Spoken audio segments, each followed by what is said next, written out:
जय जगन्नाथ मु मानसी मिश्र आपण को स्वागत करुछि भुवनेश्वर बेहेरा द्वारा रचित पश्चिम आफ्रिकार ओडिया ढेंकीर प्रथम यात्रा कायरो।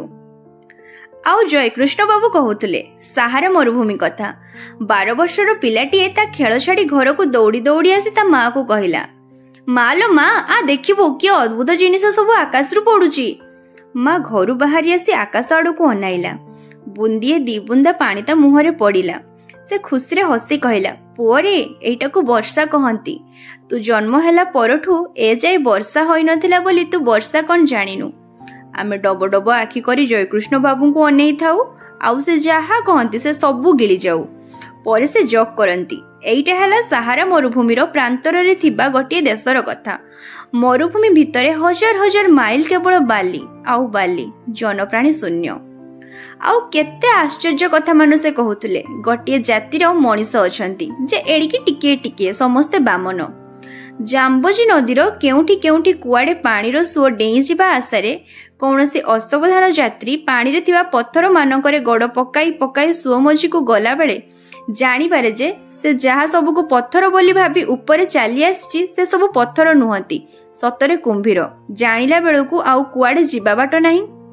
गोटे रकमर फूल पद्म फूल परी बड़ महुमाछी आउ भंवर फूलर महू संग्रह कला परी छोट छोट चढ़ई मान से फूलर महू शोषिबा उद्देश्य जेतेबेले फूल भितरे बसंती फूल आपण छाई बुझी होई जाए, चढ़ईबा को खाई जाए फूल।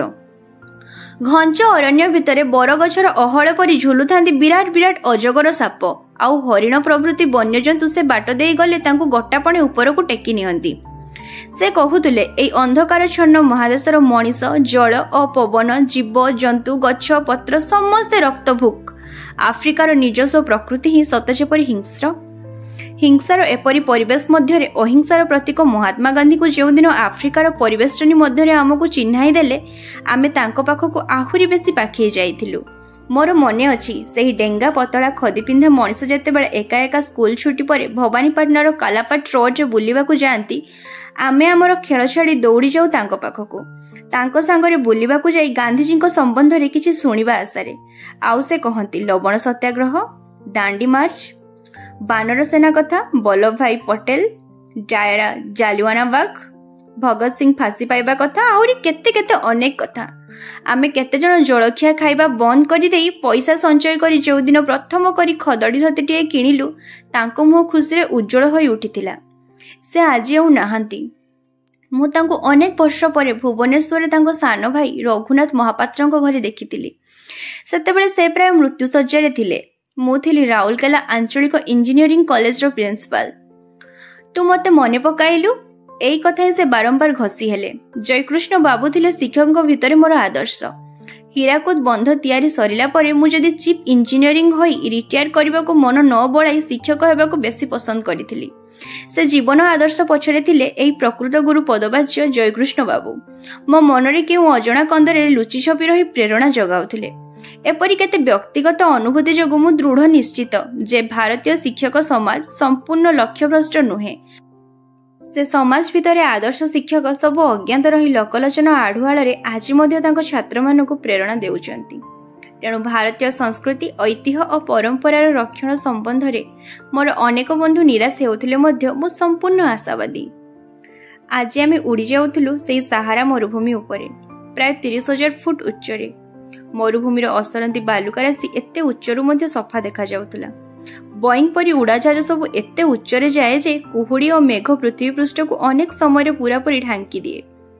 मझिरे मेघशून्य आकाश टिके मिलीगले सेई फांका देई तलर दृश्य सब बारी हुए। नहेले खाली भिणा हैला तुला अथवा मेंढा पल परी पुंजा पुंजा खंडा मेघ। मेघशून्य सहारा मरुभूमि उपरे आकाश किंतु दिसुथिला स्वच्छ। 9 तारिख रे लाइब्रेरी उत्तर आसी जाइथिला। लाइब्रेरिया सरकार अतिथि हेबे जानी इस्पात मंत्रालयर अनुरोध सत्वे आम अर्थ मंत्रालय अति कष्टरे सामान्य किछि वैदेशिक मुद्रा पॉकेट मनी भाबरे सांगरे नेबाको अनुमति देले। साधारणतः वैदेशिक मुद्रा देबा पई भारत सरकार भारी कुंठित। एबे भारतर गच्छित वैदेशिक मुद्रा एते बेसी जे ताहा मुद्रार मूल्य उपरे आंच आनी पारे बोली कहिला बेले सरकार प्रतिनिधि को एपरी आर्थिक अनिश्चितता भितर विदेश को पठाइबा केते दूर युक्तियुक्त से कथा बुझी हुए ना। जा हेउ रिजर्व बैंक रो निर्देश नै कुकुस ट्रावेलिंग एजेंसी मुझे टंका तक डॉलर को बदलाई 13 तारिख राति इंडियन एयरलाइंस विमान जोगे दिल्ली बॉम्बे और 14 तारिख सकाळे एयर इंडिया विमान रे बॉम्बे रु कायरा यात्रा कली। मने हुए जे यात्री माने शांति जा आस कले आम परिवहन संस्था परिचालक मानकर बदहजमी हुए, तेणु से माने बोधहुए चेष्टा करती जे यात्री तार यात्रा संबंध में जेमिति स्थिरता न पाऊ। ट्रेन मानकरे 10-15 दिन आगरू टिकेट किनी रिजर्वेशन पाई गोटे स्टेशन मास्टर को टेलीग्राम कराई सेथिपाई टंका बांधी रीतिमत रसीद धरी गला बेले एते दिन परे मध्य अन्य स्टेशन मास्टर याडू सेडू किछि कागज घांटी खाली कहि दियंती जे से कोनोसी टेलीग्राम पाई नाहंती। मनीष तापरे डेई बुले ट्रेन रो एमुंडरू सेमुंड। कंडक्टर ठारू टीटीआई पाखकु गोटिए टीटीआई पाखरु आउ जनक पाखकु बुली बुली शेषे प्रथम भद्रलोकଙ୍କ पाखकु पहुंचला बेलकु जेउ माने आजिर एपरी संसार यात्रा रे अत्यंत अभिज्ञ से माने आगरु टिकेट न किणी मध्य अति सहज रे गाड़ी भितरे निज आस्थान जमाई दे सारी थांती। ठीक गाड़ी छाड़ी देला बेलकु केही जणे हठात आविष्कार करंती जे तमरो मध्य रिजर्वेशन अछि किंतु भूल ना रे। सेते बेलकु तमरो जेते झाड़ बहिबा कथा बहि जाई थाए, रागरे मुंड गरम होई सारी थाए किंतु से क्रोधर परिणत हुए सुन। इच्छा हुए कंप्लेंट बही रे लिखिबी, सुपरटेंडेंट को कहबी, मंत्री मानको अवस्था जणाई देबी, आउ केते कोन सते जेपरि सेमाने केही एकदा सब जानंतिनी। परे किंतु केही जणे मन भितरे कहे तू एई सब संसार यात्रा सुधारिया पई आसीचु ना कुआडे जिबा पई बाहरिचु, सीट तो शेषरे मिली गला, चुपचाप जाई बसुनु काहेकी। कौन सी विमान यात्रा रे रिजर्वेशन होई जाइथिले टिकेट रे ओके एवं रिजर्वेशन पई केवल अनुरोध करा होइथिले आरक्यू लेखा होइथाय। उड़ा जहाज रे गोटिए विमानरू आउ गोटिए विमान यात्रा पई ओके मिली नथिले एवं केवल आरक्यू थिले बेले बेले सेपरी अस्थिरता देखा दिए, किंतु टिकेट रे ओके देला परे मध्ये अस्थिरता आसी पारे से कथा एथर जानिली। दिल्ली रु बॉम्बे जिबा पई मोर उड़ा जहाज समय थिला राति 10टा रे। घंटाए आगरू पालाम रे रिपोर्ट करबा कथा, बेले बेले ट्रैफिक जाम हुए जानी मो अध घंटा आगरू बाहरी पड़िथिली। पाल्म को पहुंचे जिना नहीं उत्तर यात्री को आम पुरी पंडा को गुमास्ता माने पुरी स्टेशन रे घेरी गला परी पटर सब घेरी जाई सुटकेस बहिबा पई छड़ा छड़ी हेले। ए गोटिए नुआ घटना। टिकेट सांगरे बॉक्स सुटकेस नियावणा करिया पई प्रत्येक यात्री 20 टंका लेखा देइचंती, तेणु सेमानकर बळे ए सुटकेस बही नेबा काम। तेणु एमिति भिड़ा भिड़ी कहीं के जानी। जड़े भद्रलोक पचारे आपण कौन एयर इंडिया यात्री? मु कहली हाँ। से कहले दौड़ंतु दौड़ंतु प्लेन छाड़ीदेव। मु आश्चर्य होई भद्रलोक को चाहिली, कहली 10टारे प्लेन एबे 8:30 क्यों प्लेन छाड़ुची? भद्रलोक एथर बुझाई बसिले जे से एयर इंडिया एजेंट 10टा बेले जो प्लेन जीवा कथा सेटा खराब हो जाइछि, तेणु से प्लेन जीवा पई अंततः 4 घंटा लेट। तेणु मु जदि ए प्लेन धरिबा को चाहे मु कहली तेबे कोन ए प्लेन रे न गले मु सकाळे कायरो प्लेन धरि परिबिनी? से कहले धरिबे, किंतु एबे जो इंडियन एयरलाइंस रो एयरबस जाउची सेथिरे जदि जिबे अति सहज हेबो, आ 15 मिनिट समय अछि प्लेन छाड़िबा पई, जदि शीघ्र जिबे धरि परिबे। मु एयर इंडिया रो अन्य यात्री मानकु मध्ये एही परामर्श देबा पई एही बाहरे बसिची। तांको धन्यवाद देई मु दौड़िली। बोर्डिंग कार्ड नै सिक्युरिटी भितर दे प्लेन पाखको गला बेलको देखिली मो पछरे मध्ये आउ केते जण आसुचंती। आश्वस्ति हेली। आमे प्राय राति 10:30 बेलको बॉम्बे पहुंची जाइथिलु। प्लेन रे थिला बेले गोटे कथा मते आश्चर्य लागिला। रात्रि भोजन पूर्वरु और खाइला परे मध्ये केवल केते जण को छाड़ी अन्य समस्ते मद बोतल धरी अनवरत पी चलीथिले।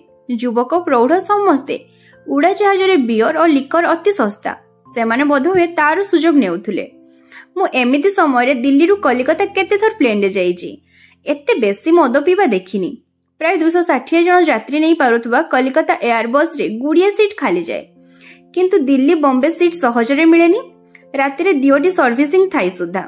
आर्थिक अवस्था तुलना कले भारतर पश्चिम अंचल पूर्वांचल अपेक्षा जे यथेष्ट अधिक स्वच्छल एथिरे संदेह नाही।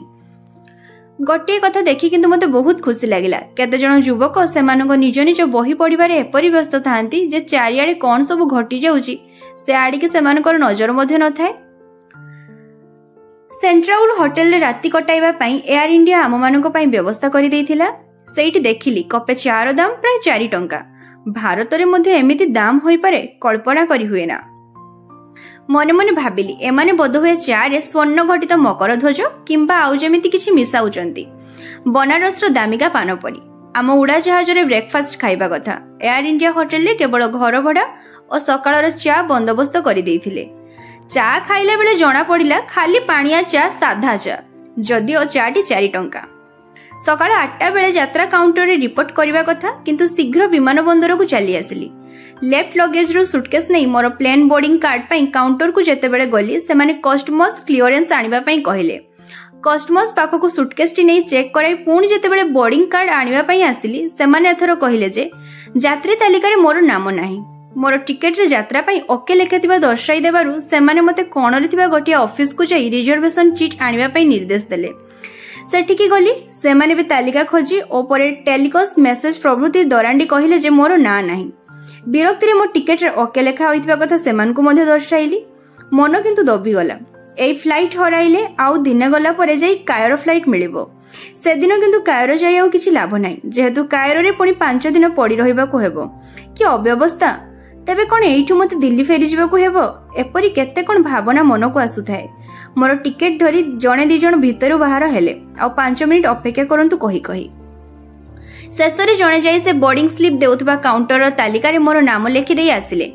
तापरे आउ किछि असुविधा हलानी। सुटकेस टी ओजन कराई सेठी छाडी देली आ तांको ठारू लगेज स्लिप नै मु आगे चली थाई हेल्थ सर्टिफिकेट चेक, पासपोर्ट और इमिग्रेशन, हाथ बाक्सर कस्टमर्स चेक, सिक्यूरिटी चेक और परे पैसेंजर लाउंज दे यथा समय रे कायरो अभिमुखे यात्रा करुथबा बोइंग विमान को। बोइंग जेट विमान उड़ी जाउथला अरब सागर ऊपर दे। विमान बंदर रु आकाश ऊपर को उठिला बेले बॉम्बे स्काईस्केपर सब पिलांको डांसिल डबा घर परि दिसी उड़ा जहाजर अन्य पाखरे उभाई गले। मेघखंड मानकर कला छाई किछि समय सागर बक्षरे बाहाडर भ्रम देला किंतु विमान जेतेबेले धीरे धीरे आहुरी ऊपर को उठिला भासमान धला मेघखंड सब विमानर तळकु खसी खसी आसिला परि मने हेला। सते जेपरि भिणा हेला तुळा खंडिए विराट सबुज गालिचा ऊपर बिंची होई पड़िछि। गोटे स्तर पर मेघर आउ गोटे स्तर बेले बेले मन होउथुला सते जेपरि धला पश्चिम भरा केते गलगाल मेंढा पल पल होई प्राण भୟରେ विमानर ओलटा दिगरे धाई पळौचंती। आकाश आउ सागरर मिलनस्थली ठीक बारी हेउनथुला। दूरचक्र बाଳରେ दिसुथुला केते खंड बड़ बड़ धला बौद भिन्न भिन्न आकारर आउ प्रकारर। केउटा धला पालबंधा जहाज परी आउ केउटी तुषार आवृत कौनसी पर्वत शृंग परी। केते बा मने होउथले समुद्र वृक्षरे भासमान केतेक बरफ पहाड़ परी। खंडिए दिसुथुला सते जेपरि केउ जणे अति मानवर हैंड ग्लोव पापुली आकाश को मुहाईची कौनसी एक हस्त मुद्रार ढंगरे। बुढ़ा आंगुठी आउ काणी आंगुठी ऊपर को निर्देश देला परी देखागला बेले मझिरे 3टी केवल सीधा सड़क। विशेष किछि कारण नथाई मध्य कविवर राधानाथ को 2 धाड़ी जा देखि जानिबे जगते समस्ते आसीथिली फेरी गली शून्य हस्ते मने पड़ीगला। धीरे धीरे मेघ आउ कुहुड़ी पृथ्वी पृष्ठ को संपूर्ण ढांकी देला। सबु दृश्य लेसी होई गला। झरका देई तळर आउ किछि दिसिलानी। मो पाखरे बसिथिबा भद्रलक्ष सामान्य किछि कथाबार्ता परि निज खामखियाली रे मशगुल होई गले। घंटा को प्राय 600 माइल बेगरे उड़ी जाउथला बेले मु केजाणी काहेकि आम पिला दिनर बळद गाड़ी यात्रा कथा भाबी बसिली। विमान भितरर कांथरे चित्रित हाथी, ओटो, घोड़ा, बळद गाड़ी आ पालिंकी यात्रार सुंदर चित्र सब बोधवे से भावना पई खराक जगाई देइथिले। पिला दिने स्कूल ले पढ़िला बेले आमर खरा छुट्टी, पूजा छुट्टी आ बड़ दिनर छुट्टी हुए। से दिनर कलाहांडी गड़जात राज्यर सारा अंचल भितर गोटे मात्र हाईस्कूल केवल भवानीपाटना रे। आमे मफसल छात्र सब बाध्य होई हॉस्टेल रे रहू। मास को हाराहारी खर्च हुए 6-7 टंका। तहिरु मेस खर्च 3 टंका रु 4 टंका भितरे। दिन को 2टी मेल। जो माने 3 टंका दियंती से माने केवल भात और डाली नामक जल पाती। जो माने 4 टंका दियंती से मानको भात डाली सांग को गोटे तरकारी नामधेय पदार्थ मिले जहाँ को पार्टी रे देला क्षणी जीभरे निया लागि जाए। सेई तरकारी भितरु खड़ा खंडिए कि कखारु टिके बाछि नै आमे माने बेले बेले राग कमाइबा पई पानी रे धोई करी खाऊ। भोक केमिति आपे आपे मरी जाए, खाइबा स्वभाव भी कमी जाए। किंतु तेंतुड़ी टिके आचार टिके सामान्य किछि बड़ी भजा अथवा टिके दूध सर पई मन डाके। घर को जीवा को मन बळे तथापि 2 दिन किंबा 3 दिनर छुट्टी हले गाँ को जाई हुएनी। भवानीपाटना रु आम पिला दिनर पुराना गाँ 38 माइल बाट चाली करी जीवा प्रश्न ही नहीं। बस कौन सेतेबेले आमे जानी न थाउ। केवल राजांगर केतोटी मोटर कार थाए। सारा कलाहांडी रे बोधवे आंगुठी गणा केतोटी साइकेल, बड़द गाड़ी ही एकमात्र जान। जीवा आसीबारे ही 2-3 दिन कटि जाए। छुट्टी हेबा पूर्व दिनर संध्या ठारू आमे आम बड़द गाड़ीर बाट चाहि रही थाउ। कहार गाड़ी आसी पहुंची गले अन्य माने दौड़ी जाई ताकू से शुभ खबर देई दियंती। निजर बड़द गाड़ी जेतेबेले आसी जाए 38 माइल बाट चाली हालिया होई आसुवा बड़द मानकु भारी आपणार परी मने हुए। ହଳିଆ ବୁଢ଼ା ପାଖରୁ ଘୁଞ୍ଚିବାକୁ ମନ ବଢ଼େନି। ରାତିରେ ଭାତ ଖାଇ ସାରିଲା ପରେ ଆମ ବଳଦ ଗାଡ଼ି ଯାତ୍ରା ଆରମ୍ଭ ହୁଏ। ସଡ଼କରେ ବଳଦ ଗାଡ଼ି ଯିବା ମନା। ଗାଡ଼ି ସବୁ ତେଣୁ ବଣ ଭିତରେ ବୁଲି ବୁଲି ଶଗଡ଼ ବାଟରେ ହିଁ ଯାଏ। ଆମେ ସବୁ ନିଜ ନିଜ ଶଗଡ଼ ଗାଡ଼ିରେ ଶୋଇବାକୁ ଚେଷ୍ଟା କରୁ, କିନ୍ତୁ ମନରେ ଉଚ୍ଚାଟରେ ନିଦ ହୁଏନି। ବଳଦ ଅଡ଼ାଉଥିବା ହଳିଆମାନେ ଗୀତ ମେଲି ଦିଅନ୍ତି। କୋଇଲି କେଶବ ଯେ ମଥୁରାକୁ ଗଲା, କାହା ବୋଲେ ଗଲା ପୁତ୍ର ବାହୁଡ଼ି ଯେ ନଇଲା ଲ କୋଇଲି। କିଏ ଅବା ରଡ଼ି ରଡ଼ି ଆରମ୍ଭ କରେ, ଗଲାଣି ତ ଗଲା କଥାରେ ସଙ୍ଗାତ, ଗଲାଣି ତ ଗଲା କଥା।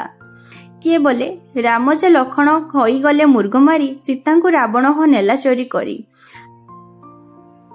ଅର୍ଥାତ୍ ଆଉ କିଏ ବା ଗଳା ଥରାଇ ସତ୍ୟଭାମାଙ୍କ ବିଳାପ ଆରମ୍ଭ କରିଦିଏ। ହେ ହଳଧାରୀ ପ୍ରଭୁ କେଣେ ରହିଲ, ଗସିଙ୍ଘ ଡରରେ ଅବା ବଣ ଲୁଚିଲ ହ।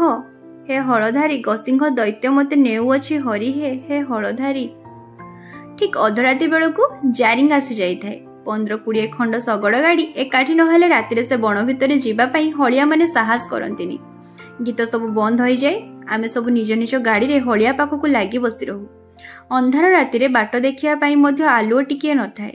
କେଉଁ ଗାଡ଼ି ଆଗରେ ଲଣ୍ଠନଟିଏ ବନ୍ଧା ହୋଇଥିଲେ ବାଘ ସେ ଗାଡ଼ିକି ଆଗ ନିମନ୍ତ୍ରଣ କରିବ ବୋଲି ସମସ୍ତେ ଲଣ୍ଠନ ବି ଲିଭେଇ ଦିଅନ୍ତି। 4 ମାଇଲ ଏକ ଘର ବଣ। ପ୍ରାୟ ସବୁଥର ଏଇ ବଣ ପାରି ହେଲା ପରେ ହଳିଆମାନେ ଏକାଠି ଜମା ହୋଇ ତାଙ୍କ ପିକା ଖାଇଲା ବେଳେ ଗପ ଆରମ୍ଭ କରିଦିଅନ୍ତି। କିଏ କହେ ଆଇଁଷିଆ ଗଧଉଥିଲା, ବଫର ମାରୁଥିଲା, ବାଘ ନିହାତି ପାଖରେ ଥିଲା। କିଏ ଆଉ ଜଣଙ୍କୁ ପଚାରେ ଗାଡ଼ି ସାଙ୍ଗରେ କ'ଣ ବଣ ଭିତରେ ଖସଖସ ଶବ୍ଦଟିଏ ଶୁଭୁଥିଲା? ସେ ଶୁଣିଲା ନାହିଁ, ଯୋଡ଼ିଏ ଦିଏ, ବାଘର ବୋଧହୁଏ ପେଟ ପୁରିଥିଲା, ଆମର ଭାଗ୍ୟ।